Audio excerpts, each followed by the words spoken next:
Good afternoon, Paul, and anybody else who might see this video. As you were requested, you want to know how to adjust your chain. So it's KTM Duke 125. The adjustment, it does need adjusting. It's supposed to be between 5 and 7 mil on these, so that's a bit excessive. Your best point is to rotate the wheel. If you're lucky enough to have a paddock stand like me and a bench, it makes it a lot easier. You need to find the tight spot ideally, which on yours is round about where the split link is. So that's the tightest spot on the chain, which is obviously, I don't know if you can see there. I could do with a cameraman to be fair, but it's quite slack. So if you can get this,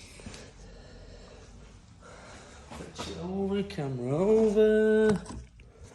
There we go, so we see that. Definitely more than between 5 and 7 mil. So, bear with me. This is a request I've not been prepared for today. So the first point of call is to loosen.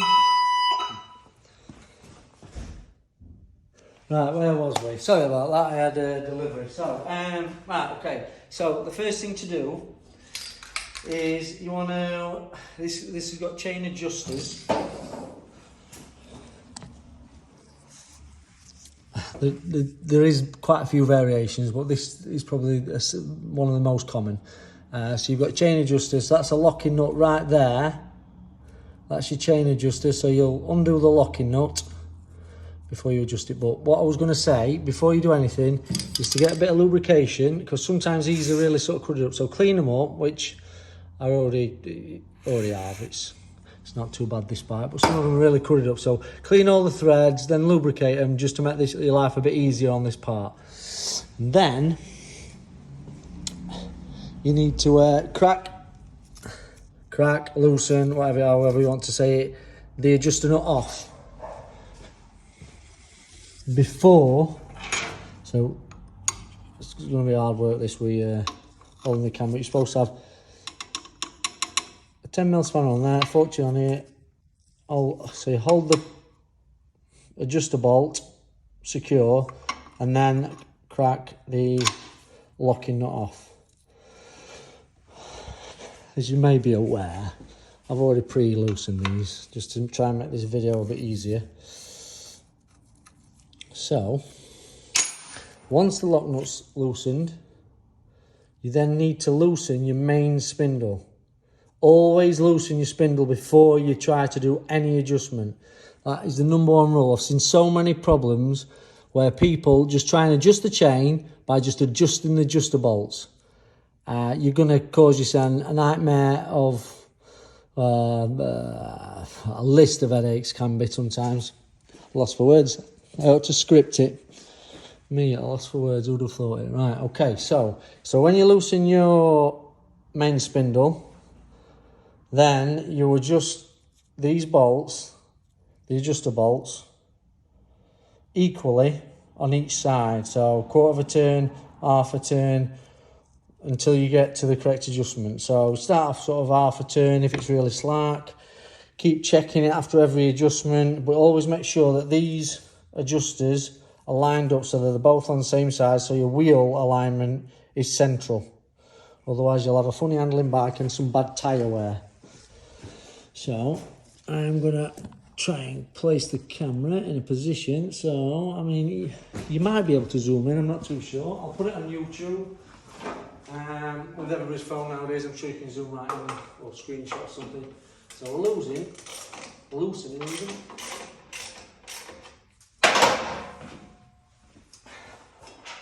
Loosening your spindle first and then adjust the adjuster bolt. Same on either side, make sure the wheel is kept in alignment. Sometimes it's always in fact always actually, if it's new bike to you, or you've never done your chain before, make sure the wheel alignment's right before you start. I get so many in for service that the miles out even before we begin. So again, you just want to keep an eye on that tight spot. Yep, still in the same place. Go, that's too much, you see, that's too much. So back a quarter, so I only went a quarter. Quarter of a turn. No, a little bit more, maybe. A little bit more in.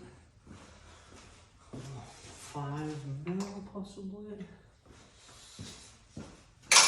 Pull down on the chain sometimes pulls the wheels back up to the stop, but a good whack on the back will pull it back into line. So you've got your correct adjustment there. That's another rotation. You see it's really slow. Oh, you might not be able to see, but because I've adjusted it to the tight spot,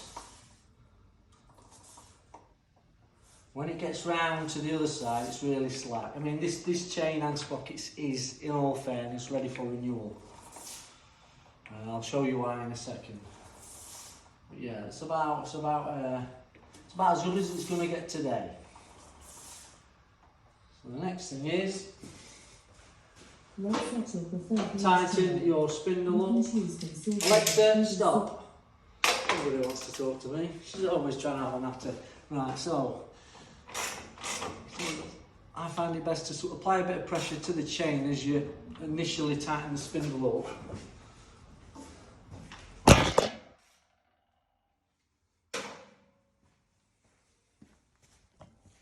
You see, that's why I need a tripod or something, or to invest if anybody wants any more of these videos. Right, okay, so like I said, hold down on the chain till you get the initial bite on the spindle, and then you tighten your spindle up, making sure your adjusters are butted up to the bolts. If you've not been doing this job nearly 30 years like I've been doing, it's probably best you get a torque wrench and do it to the correct torque setting. I found now with my age and stuff, I click a few times in the arm, so the elbow goes and the shoulder goes, which tells me it's about the right tension. Yeah, like I said, it's about as good as it's going to get. So now the spindle's tight. So now you need to just back the chain adjuster bolt up to the chain adjuster, just to secure it. We don't want it coming loose, we don't want any play. And then, as I said before, it's not very easy when I do it on my own, but you need to hold the chain adjuster bolt and then lock the locking nut off. And that holds everything in place, so everything's nice and tight. It's not going to shake itself loose if you do it all correctly. By all means, anybody who comes here knows me very well, knows it well enough that if you want a little guide or a walkthrough with your own bike, I can show you in the shop, or like Paul's asked for, he'd like a video. I think it's for reference, so he can store it in his phone or have it on his WhatsApp and just refer to it every time he needs to adjust the chain.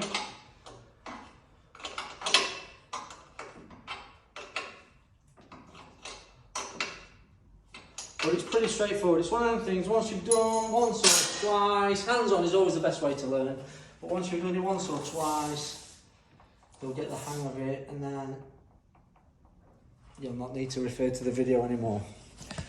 So just to go over it again, so you check your chain adjustment, find the tight spot, and then that's where you need to adjust it. Sometimes they've got loads of tight spots, which is indicative of not enough chain lube, but more than likely you're better off replacing the chain and sprockets. I always do them as a set, I always recommend doing them as a set. I know a lot of people think they can just, or they do, just swap the chain out because there's plenty of life left in the sprockets, but I find that they wear together as a complete unit, so it's, I just prefer the old school of replacing the lot. Right, so let's find the slack, the other side where it's a slack spot, and then I'll show you. Right, there's quite slack. See, when you can pull the chain away from the sprockets, see, it's only just on its way out and ready for replacement, but you shouldn't really be able to see daylight. You shouldn't be able to tug that away from the sprocket. When they're really worn, you'll be able to pull it in nearly your finger. No, I don't recommend putting your fingers in at all, but you can see through it. So, chain adjustment. So you find your tight spot, and then you crack off your lock nuts there, both sides. Always recommend a bit of lubrication. Clean them with a bit of lubrication before you do that. Crack that off, then loosen your main spindle, and then adjust both adjuster bolts the equal amount on both sides if your wheel alignment's correct, which it should be if it's been done by a mechanic before, well, a professional, or just somebody who knows what they're doing. If not, if you're not sure, just check the wheel alignments that correct on both sides. Basically, these chain adjusters are in the same position on both sides before you start. Then you adjust it back until you've got the correct chain adjustment, and then you tighten your spindle. So you tighten your spindle, use a torque wrench to tighten it up. Then you wind your adjuster bolts back to the chain adjuster, not excessively, but just enough to butt them up, so there's no play, so there's no gap. And then when you've done that, spanner on there to hold it still, and wind the lock nut up and tighten that to its locking position. Then that's it. You're good to go for another, well, depends how bad your chain is, but another couple 100 miles, or how often you decide to check it. But I recommend, usually, depends how regular you're using your bike, but once a week or every 200-300 miles. Some people don't like using a lot of chain lube. I'm one of these that I would rather put more chain lube on, have a bit of fling onto the wheel and have a dirty wheel, than have my chain dry out and be knackered within probably half its lifespan. But some like the bike meticulously clean, so they don't want to put any chain lube on. So just be aware that if you are that type, then you more likely need to replace them more often. So I hope this was helpful, Paul, and to everybody else watching. Just put in the comments below anything you'd like to ask, or any criticisms on the video. Thank you very much.